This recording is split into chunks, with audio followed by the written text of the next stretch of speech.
Il misait 2 € par semaine depuis 10 ans. Ce matin, dans la cité lochoise, on ne parle que de lui.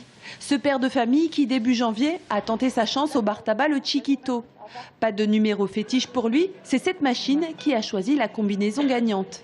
Grâce au système Flash, cet habitant d'Indre-et-Loire dispose de 65 millions d'euros sur son compte bancaire. Est-ce que c'est certain que c'est à Loches que ça a été gagné?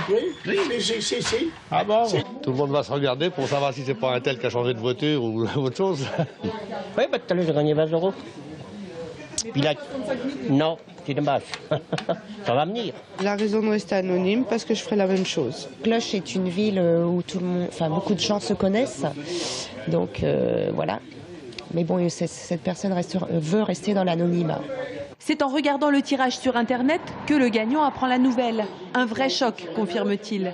Dans un premier temps, il décide de garder le ticket dans son portefeuille et de ne rien dire à sa famille, attendant d'avoir confirmation auprès de la Française des Jeux. Vu mon application dans mon travail avec un salaire à peine au-dessus du SMIC, je me suis toujours dit que je méritais quelque chose en plus. Et parmi les projets du millionnaire, l'achat d'une maison principale et d'un pied-à-terre en Provence, car cet habitant d'Indre-et-Loire n'est pas parti en vacances depuis des années. On essaie de savoir qui peut être cette personne à qui on a validé ce bulletin. Mais bon, on voit tellement de monde dans une journée qu'on est incapable de savoir qui peut être cette personne.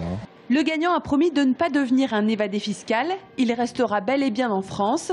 En début d'année, il s'était dit qu'en 2014, tout changerait. Eh bien, c'est chose faite.